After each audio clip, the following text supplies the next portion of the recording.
I got it. Bless, bless, bless, way too blessed, bless, bless, bless, bless, bless, bless. Tell them so we bless, tell them we bless, tell them we bless, tell them we bless, tell them we bless, tell them we bless, tell them we bless.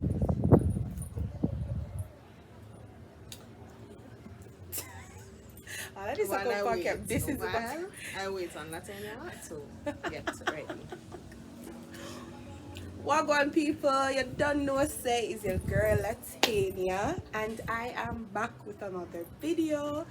Sorry, I usually do the whole back with another video something there because that is for the young people and I are not young, right? But this video is all about endometriosis, and this is my second video, well third, because the first one was actually a part 2 series, a 2-part series about endometriosis and PCOS, but we're gonna be talking about strictly endometriosis today. If you can see, we are wearing yellow, and yellow is indeed Endometriosis awareness color, right? So there was one point when I just got diagnosed with the endometriosis that I was using only yellow hearts. So some people is like, all right, other hearts, they another emoji, yeah, like, but yeah. That was just, you know, me going through the process of, you know, my diagnosis and everything like that. So yes, I have a special person with me. Yes. So remember, when if you guys watched the last endometriosis video with Tanya, if you haven't, please click the little thing right there and just go and watch it and then come back, but make sure you come back. You heard me speaking about my manager. Well, this is my manager. Well, no longer, but I still call her that because hello people. This is Jhanelle, guys. I think when Jhanelle was going through the motions of finding out that she was hear the dog, she had endometriosis, that's when I started saying, you know, yeah, I wonder if I have it. And we used to have like conversations about that. I used to be like, you know, probably I should check it out. And that's how I ended up, you know, with my diagnosis. Of course, you know, it's going to take longer because, you know, you don't really want to know, but you need to know. So yes, guys, so this is how we're even here today. So Jhanelle, hello, thank you so much for coming. Yes, no problem. Anytime, anything for Latanya. Yeah, so we're here to talk about Endometriosis Awareness Month. It's March. And then, you know, my journey, Latania's journey on discovering or being diagnosed with endometriosis. So, where do we start? Well, funny enough, we started the video before we started the video. We started talking, like we just mentioned, endometriosis, and then we just started having a full-on conversation. I don't have any questions really planned for Jhanelle. It's just something that is free-flowing at this point. The month of March is significant for persons out there that are going through this specific disease. We call it disease. There is no cure still for endometriosis, so it's always good to make sure that everybody is aware of said diagnosis. Yeah. So Jhanelle, how did you find out that you? So for me, like, people rarely talk about endometriosis. Like, growing up as a teenager, I don't think it was a thing. I don't think I heard persons talking about it. And I think maybe when I was like probably like in my 20s, I heard persons speaking about endometriosis, and it was more so for persons who had painful periods. So automatically, when I hear a person saying, you know, I have really bad periods, then automatically I would say, well, maybe you have endometriosis, because that's all I knew about it. And even for you, like when you used to be in the office and, you know, complaining, I used to say, no man, this sound like endometriosis. Like way even before I got diagnosed, I was saying this sound like endometriosis, because it used to be out and you used to have to go to the hospital for the injections. That was a thing. That legit, almost every month, that was a thing. And then endometriosis and the workplace is a whole different story, because you know you have persons that calling out sick and they're pretty much being judged, so that's a whole different story. But for my diagnosis, I wanted so badly, like, it's a dream when you want to have your family and you want to have a child. And I remember mid-20s saying, hey, I'm ready to have a child. And so I went to the doctor, did a checkup. The doctor said, well, you're gonna have to lose like 10% of your weight and you have PCOS. And we're not talking about PCOS, it's just that you have PCOS. So here I am exercising, do my thing. Ain't nothing Guys, happening. trust me, let me tell you something. Jhanelle, we went on a journey with Jhanelle. You remember that journey? Jhanelle eat all sorts of something, steam all sorts of something, all part of her body. But and that was the initial part of it before I got to Mandible. I was, exercising, doing, but nothing was happening. And so we moved to Mandible, and at this point I'm like, no man, this is weird. Like, you cannot be doing things and not getting pregnant. Like, how is that a thing? Something is up.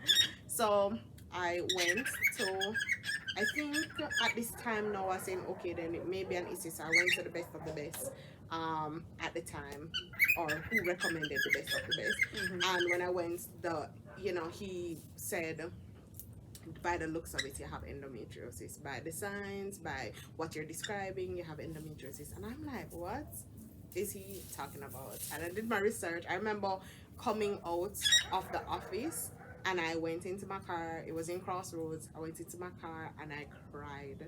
I was like, it was so bad. For like an hour, I just cried. And I was like, in my mind, I'm like, it's over. Like, my dream of having a family, my dream of having a child, like, that's over. Like, not being educated on it, I'm like, endometriosis, not having a kid, that's like the end.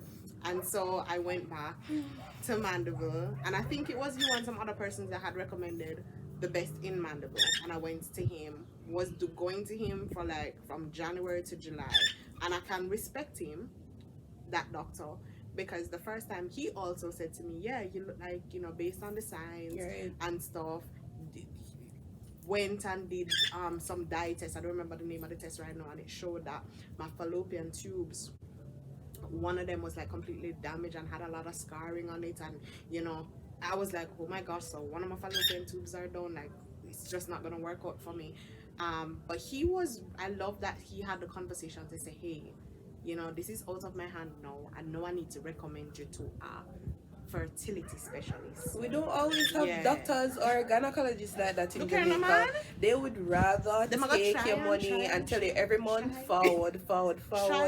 Once them get the cash, so them can do them thing. And during that time I was on fertility pills too. So, month over month you think it will happen for you. And at this point, wasn't a Christian then, but I was always a praying person. And Latania, you actually did send me a couple verses to read and stuff that your mom had sent too. So even though I was not Christian, I was like, and I mean, it's kind of odd, but it's something that I really wanted. And I was like, oh my gosh, this is so hard for me. Back then, as Latania said, during the time when I was going to this doctor in Mandible, Rastaman crossed the road. About the Rastaman. Guys, she eating healthy, and we eating all sorts of foolishness with her too. Well, not foolishness, no. Like, we going over there and eating only sun cooked, sun baked food. The aki is sun baked, and I'm like, yo. I'm trying everything, okay? Because she's trying everything to get pregnant because something is going on. So I was doing that Rastaman thing, getting him shots, him noni shots, and him ital food and him medicine. I was doing the do, because if him said that him had a tablet that this would have worked, I was going to take it. And I remember too, Auntie Colleen also linked me up with a nurse, like what would you call it? Like, she was like, you can't call her fertility nurse because, but she is like a holistic nurse. Yeah. Because she also deals with your mind and what you have outstanding and if you have any unforgiveness. And she was really good. Like, she helped me throughout the process too. And she had me doing steaming. Guys, when she tell me about the steaming, and I think we can go as in depth as, because 92% of my, let me tell you, I think it worked though, my subscribers are females. Yeah, so I think the steaming work, and I don't remember exactly what it was, but I know it included like garlic and thyme. I try to remember what else was in there. Garlic and thyme was in it, fever grass. Yes, fever grass. Look here now. There was look here. Latina, Look you here. haven't Let seen me tell you. Let me tell you something. That's why I feel like Zachary is definitely my baby, like attached somewhere Yes, I was because like, Latina, you having a fever grass? I said, Mommy, to pick out fever grass. what Yeah, else I used to get for you? Fever the, grass the and was it the Looney? oil. What the oil name? Jesus, why do I remember the oil? There was a oil. Castor oil. Castor Jesus. oil, right? From the that lady. don't pass, you know, so the castor oil. Every week. So now somebody go to the bush to get this. It was like that for a good while. And the steaming I would do every day, and the steaming work because after you do the steaming, then clots came down a lot heavier and a lot better because I have heavy periods, 7 days straight from day 1 through to day 7, heavy period. That's a sign of endo as well. I didn't know, and I started seeing my period from I was 9. Same. So I did not know that this was a thing. So during that time, I was doing the steaming, rubbing my belly with castor oil, and Colleen, she give me heating pad. So Colleen could have do something for real, but she really wrap up myself. That's and our put the other heating manager. pad on it, and I'm telling you, kudos to those workplaces and those managers that really care, because she knew that it was something important to me, and she really did try whatever was in her power to, you know, make me feel comfortable. And so she would say, you know, you can borrow the heating pad and stuff, and I use that. At one point somebody could tell me about dog blood bush. God help me. Brother, you want to see me then on my little community, because I'm country number say Mandela guys. Me and my little community I ask around for dog bush. A dog blood bush. And I'm telling you, me the brave still, you know, honestly. But look, you know, when you're desperate, my God, when you're desperate. So I'm there and I drinking up these things, and me I tell you, say, at this point now, the guy, the doctor in Mandeville, he said, you know, he's gonna recommend me to fertility clinic. He's gonna refer me to, you know, the best of the best. So I went to GYNAE 360. Latina, put it somewhere up here or here, whichever. Yes, GYNAE 360. And you have to remember, guys, that you hear she keeps saying best of the best. That means the best of the best. Look here, no man, it's not so bad. It's not so bad. It Is affordable. It is affordable. It is affordable, guys. Check it out. I don't mean like just thinking about everything that she had to do. Yeah, the whole because overall down process. to the castor oil is expensive, so the overall process is not cheap. So that is also another thing that you have to endure, the expenses of trying to bring forth a blessing, which is something that people look down on females for. You're not a full woman if you don't do this. You're not a completely a woman if you don't have a child. Like, that is a good point, because let me tell you, during that time when I was trying to get pregnant, everybody around me was getting pregnant. Everybody had a child. All my close friends had a child. And I was asking her about mental health month, which was January, you said? I think it's around, yeah, which all of this just tie into it, because I'm telling you, like, depressed. My friends would be having kids, and I would be like, I'm so happy for you, and I was happy for them, but my God, I cried when I got home. It was sometime I lie down on the ground. I'm not telling no lie. Lie down on the ground. I was just a hot mess. I was crying all the time. I would put on this facade to say that I'm okay, but really and truly I was not. I felt like I was dying inside. It was just hard. Like, I felt like, oh my God, this childhood dream that I had, it's being taken away from me, and I'm not sure what it is. I'm not sure what it was about. So that in itself, what the mental health part of it was very hard. But I still pushed on. That's the important thing. You still push on. Talk about it. Because you knew what you wanted. Yeah, and then you still had people that were around you. Right. And then you have to think about the fact that even though you're there and you're going through this, you're the only person who can know what it is like. Right. Like, because somebody might say, might be like, you know, you're fine, you know, you're good, but then nobody really knows exactly what you're going through, and everybody's story is different. And a lot of persons, because I talk about it openly, I still have persons that I was telling my doctor last week that I talk about her all the time, and I have persons that will just call me and say, "Hey, I knew that you went through a hard time when you were trying to get pregnant. I'm gonna send this girl to you." So the amount of people I have in my phone that I don't know, but I'm helping them because a lot of them say, "Boy, you know, Jhanelle, you really give me hope, and I feel like it can happen for me." And yes, it can happen for you. You need to just, you know, do what you gotta do, have faith, you know, push on through, no bother get distracted and distraught and say, you know, it's not gonna happen to me, I'm not even gonna try, because so many persons keep going to doctors, like Latina mentioned, they keep going, and nothing is working out for them, nothing at all, and the doctor not making any move to say, okay, let us go ahead and recommend you here. So for them, it's just depressing. So yeah, so I went to GYNAE 360. I remember when I went, I was supposed to go and see Dr. CASTOR, who is, I believe, the head of the fertility clinic at UE. And I was, the nurse told me, come early, you know, because we have people from Southern here and here. So you have to come early and write your name down on the paper. That was back in the day. Write your name down on a piece of paper. I don't think they're doing that anymore, but write your name down on a piece of paper, and then when we come, we're going to see who come first and whatever. Reach early. Well, Ben, girl, what Early. you want? When I went in there, they were like, nurse do a big announcement. Unfortunately, Doc is not going to be able to come because Doc had an emergency, so he's out today. At this point, most persons started getting up because I'm like, but I come here to see this doctor and him not going to be here. This is ridiculous. Like, I waited maybe like 3 weeks for this appointment. This is crazy. And I just sat there and I said, you know, so I'm not getting up though. Whichever doctor going to fit in for him, that's the doctor that I'm going to see. And I sat there, waited, and I met Dr. Michelle Bailey. And I'm telling you that she is God sent. Like, I tell her last week, I said, listen to me, Doc. I love you. I love you. I talk about it all the time, and you were made for this. Like, you are perfect for this. She also has endometriosis, and so it's easier for her to relate. It's easier. She's so gentle. Everything that you do, any little procedure that you're doing, she has this calming voice, this calming tone. You're not going to feel, you know, anxious. You're not going to feel like, oh my God, the world is going to end. What am I doing? She really reassures you. And so I went in. And at this moment, based on, you know, my diagnostic test that I had done before, and she could see, you know, the issue with the scarring and the at that time I think even like if you felt my tummy, you could feel like some little distortion going on.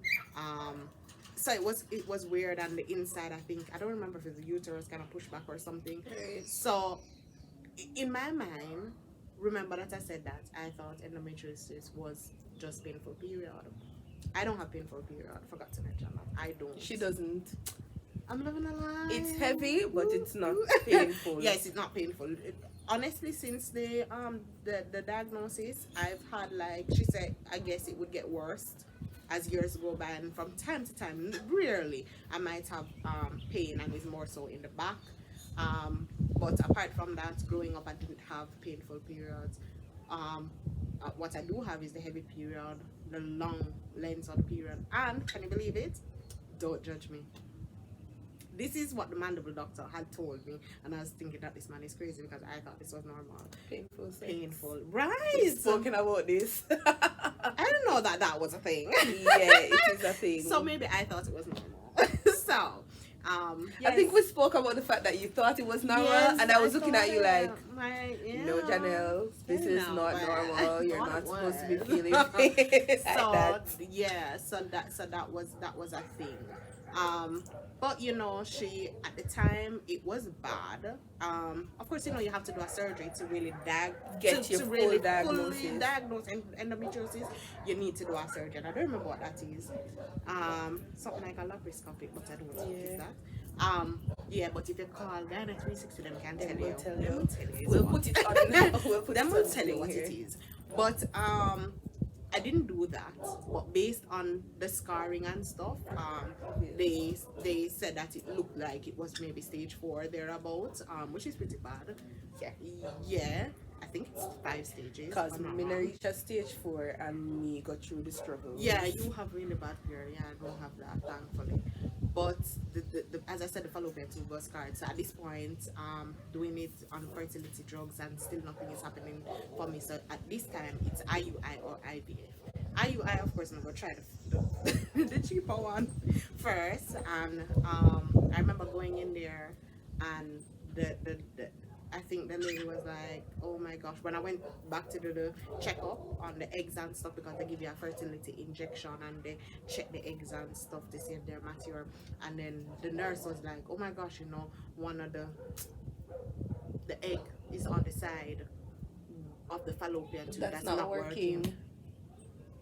And I'm like, hello, what is this? No, this cannot work. And but then she said to me, you know that it can move, like the other one can pick up the other one. And I was like, I didn't know that that was a thing. She's like, yes, it's a thing. Boy, And clearly the that's things what we happened, learn. because I got pregnant. Wasn't a bad pregnancy. In the beginning I got a scare, because then, like, I found out that I was pregnant the Friday. The Friday I found out that I was pregnant. Like, I found out I was pregnant Wednesday. And this was in June thereabouts. And the Saturday I started, Saturday, Sunday I started feeling some bad back pains. And the Monday, that was it. I was in a hospital with excruciating pain, and the hospital thought that I was having an ectopic pregnancy. Thank God again for Dr. Bailey. She came and she saved the day. So I didn't have that, and Zachary's home, and I am doing a video. So Hi, Zachary. Guys, we're talking about Zachary, and Zachary's here. we're doing a video, Zach. You have to be quiet for just a little bit. So yes, so I went through that whole period, but thankfully for her, she came and she again saved the day, and I was able. She was with me every step of the way, and I was able to have, you know, my handsome baby boy. Yeah. So it was hard throughout. Of course, you can believe, say, the entire, you know, pregnancy, you're thinking, oh my God, is it gonna work out? What is going to happen? It was so bad that just to be sure, I was on this thing, I think they call endometrium. So you have to insert it morning and evening. So for me, that was like a really rough time, traumatic time, because you're constantly worrying about, you know, what is going to happen. But thanks be to God, everything is okay. We're all good. But you know, I my heart goes out to anybody who said that they have endometriosis, because even speaking to Latina, I was telling her I know a few persons who have such painful periods that they have to wear a pain patch, chronic. Them have to go overseas, go do surgeries. A lot of that happens, and so my heart goes out to anybody who has endometriosis, because you know, some people have it because like the lining moves to different parts of the body. Some have it in their lungs, you know. So it really is lungs. It really is traumatic, and I like that there are certain, you know, groups such as Base Jamaica, that is you know, making schools and other persons aware of what endometriosis is, even in the workplace, and how you treat your staff and all of that. It really is bad for those of us who have it. I'm asymptomatic, so it's not as bad, just that I know that it affects me with my fertility. Right. So getting pregnant, I don't want to speak to the atmosphere, but it has been bad. It has been bad in the past. I want to declare that right now, even I am good. Even though when that time comes, I'm good.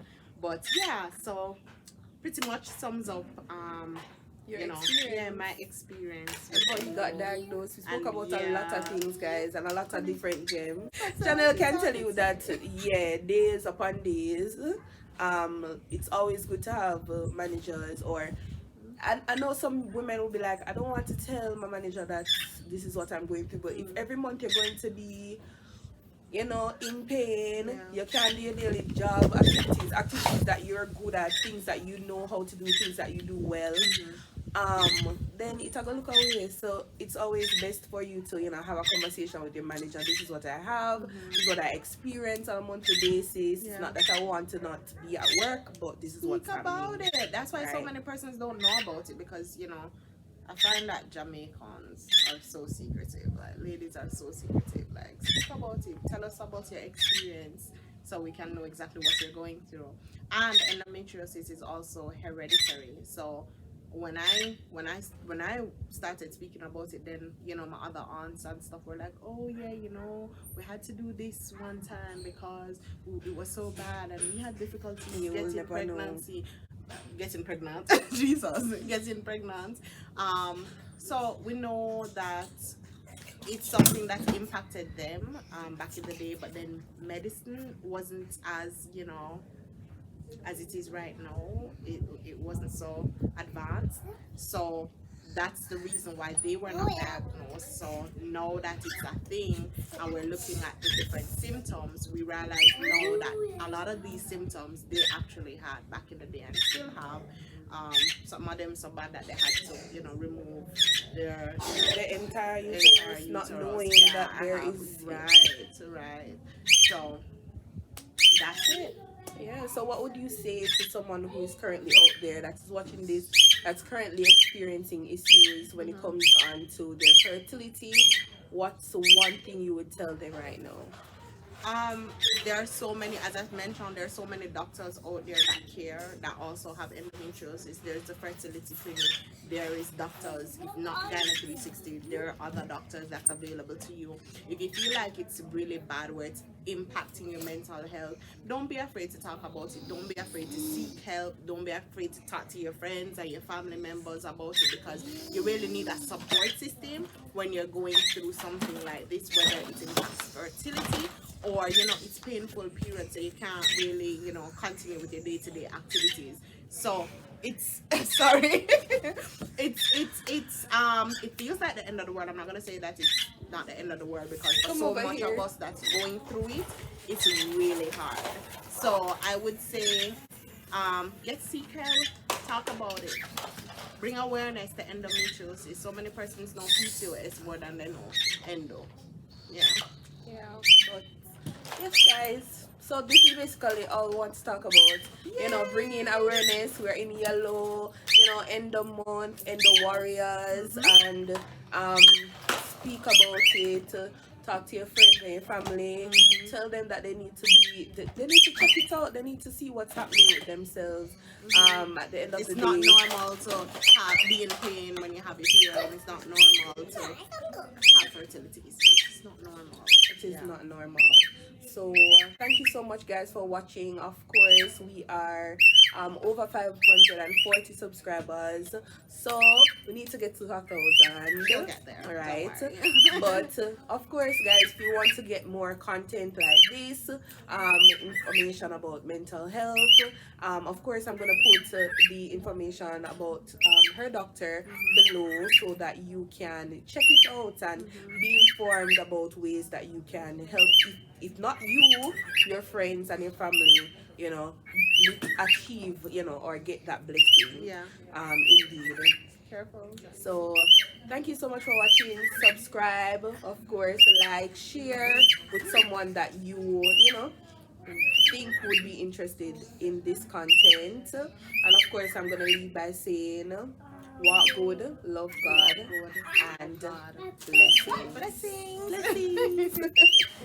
Guys, you did hear the bird them in the background?